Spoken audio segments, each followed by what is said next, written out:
Je m'appelle Laurent Sénéchal, je suis monteur et je suis là parce que j'ai eu la chance de monter Les Fantômes, réalisé par Jonathan Millet, qui a eu la chance d'être sélectionné en ouverture pour la Semaine de la Critique.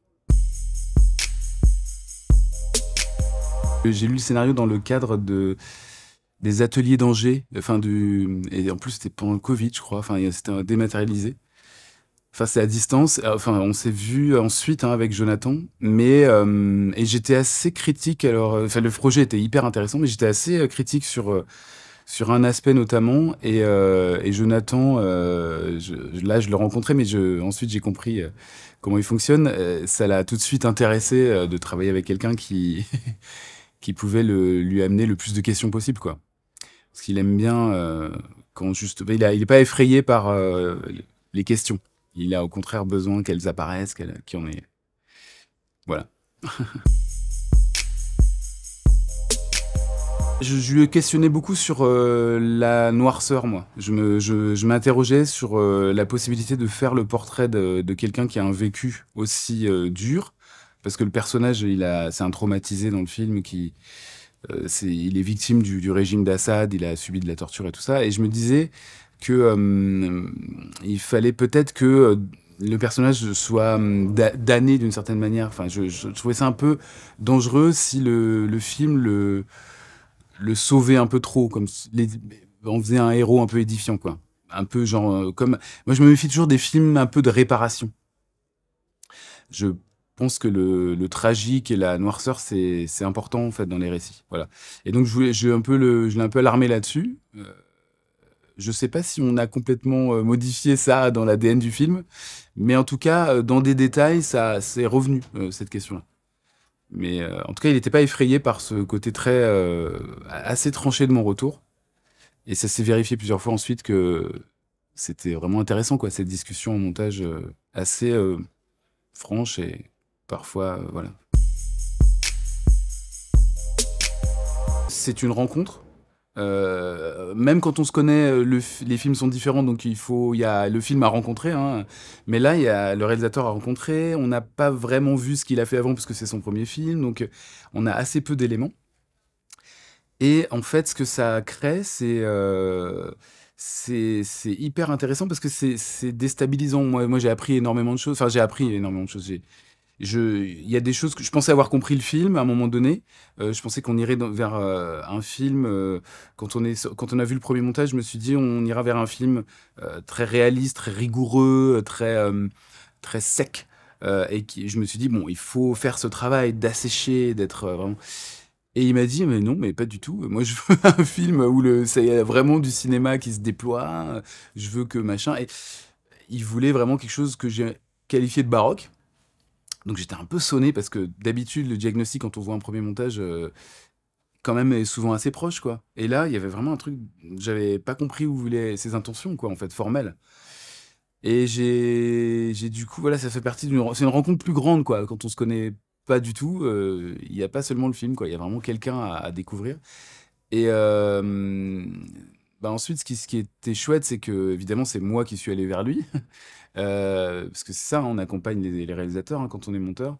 Et on a identifié que en fait l'ADN à l'image du film serait assez sèche, assez réalistique, et que c'est par le son que, en tout cas Jonathan, c'est comme ça qu'on a réussi à formuler les choses.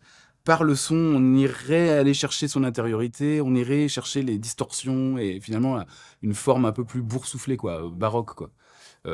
Par le traitement de la musique et puis des sons, tous les détails sonores, etc. Donc le film, il est assez racé à cet endroit-là. Il y a des gens qui aiment beaucoup ça, il y en a qui sont un peu désarçonnés, je crois, par ça. Mais il est au son assez iconoclaste, quoi. Alors qu'à l'image, il y a une certaine tenue. Mais je trouvais ça intéressant, moi, ce travail-là. Enfin, en tout cas, c'était assez plaisant à faire, plein de petits réglages.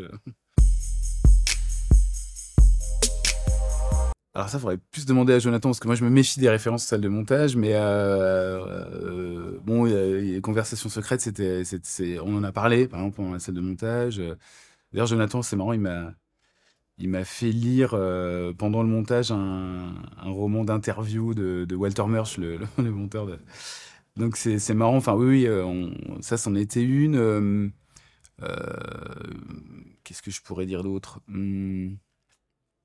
Non, on a évoqué énormément de films pendant le travail, mais on n'était pas dominé par deux ou trois références, quoi. Donc,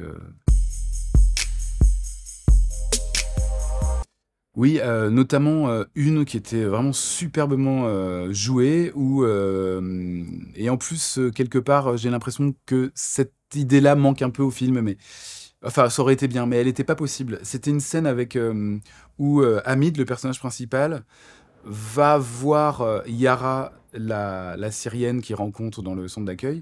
Et il va la voir dans son travail à la laverie pour lui demander une photo pour faire semblant auprès de sa mère qu'ils sont ensemble. Parce qu'il a commencé à mentir à sa mère qu'il avait une relation pour la rassurer. Et donc, il est un peu merdeux comme ça. Il essaie de demander à cette nana si il peut avoir un selfie. Puis justement, elle se met un peu à dire bon, pas de problème, et même presque à mettre en scène le selfie en disant mais non, viens, on va dehors, c'est mieux. Puis il faudrait mieux qu'on fasse comme si. Et c'est une scène très joyeuse qui est légère, qui construit mieux leur relation, leur dragouille un peu entre les deux personnages et qui aussi cassait un peu le côté un peu sombre et un peu monolithique du personnage. Enfin, dans le film, en tout cas, ça créait une légèreté, une différence. C'est une très belle scène, mais on ne pouvait pas la mettre pour une raison simple, c'est que, je sais pas si peut-être je rentre trop dans les détails, hein, mais en gros, bon, après c'est ça le montage, hein, c'est que en gros, cette scène ne pouvait arriver qu'après que sa mère lui dit envoie-moi une photo de Yara, de ce personnage, dans l'Escape. Évidemment, elle pouvait venir qu'après ça. Et par contre, elle pouvait difficilement venir une fois qu'il écoute les témoignages où il rentre dans un truc beaucoup trop dark pour aller demander une photo de manière légère. Il y avait un problème de tonalité. Sauf qu'en fait, du coup, la place unique qui était juste derrière la demande de la mère faisait que cette scène, enfin, dans un film aussi important, enfin, quelque part, dans un film, dans un drame comme ça, euh, euh, prêter aussi attention dans le canevas au fait que la mère demande une photo et hop, la scène d'après, c'est même pas deux, trois scènes ensuite, c'est tout de suite derrière, il va demander la photo.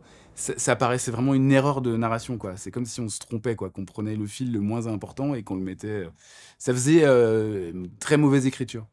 Et du coup, pour des raisons presque mathématiques de récit, on ne pouvait pas mettre une des scènes les plus chouettes, quoi, entre ces deux personnages. Et on n'a pas trouvé comment faire. Donc on l'a coupé. Oui, ça c'est un regret, mais en même temps, c'est pas vraiment un regret parce que je sais pourquoi on n'a pas pu la mettre, quoi. Cette question de rechercher l'équilibre entre ces deux pôles, ces deux couleurs, c'était le projet. Donc en fait, ça décrit les mois de travail, quoi. Ça.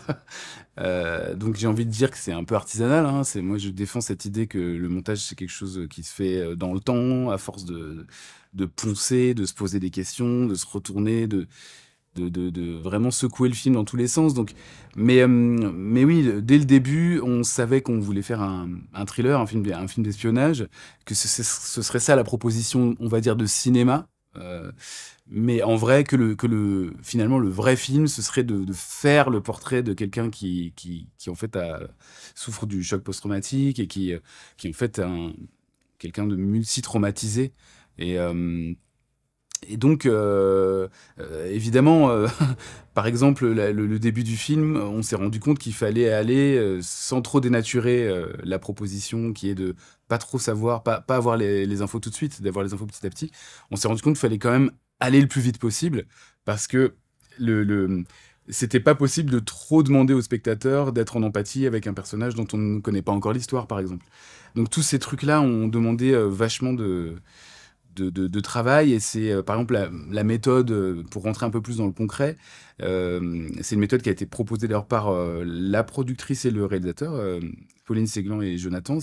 Ils ont aimé faire ça. On avait une projection par semaine quasiment avec un panel, enfin 5-6 personnes qui de tous les âges, un peu d'horizons différents, et qui du coup ça créait des semaines de travail un peu très polarisées comme ça où il fallait se déterminer sur une version. Et du coup, il y a eu énormément de projections pour affiner le chemin, quoi, du spectateur entre ces deux pôles, quoi. En gros, il y a et après arrive un moment donné où les spectateurs s'expriment sur ce que eux sont, ce que eux aiment. Même si quand on arrive vers un moment donné où le film est très affiné, ça devient, moi je préfère le film d'espionnage, moi je préfère la dimension personnelle, intime, film sur quelqu'un qui a souffert, qui se reconstruit, la résilience et tout ça. Et notre travail, c'était de sentir quand est-ce qu'il fallait arrêter d'écouter aussi et voilà, poser cet équilibre-là. Vers la fin, on a des spectateurs qui sont quand même très importants, qui sont les distributeurs. Donc il y avait et puis les vendeurs internationaux. Donc il y avait MK2 et Memento. Memento distribue le film en France.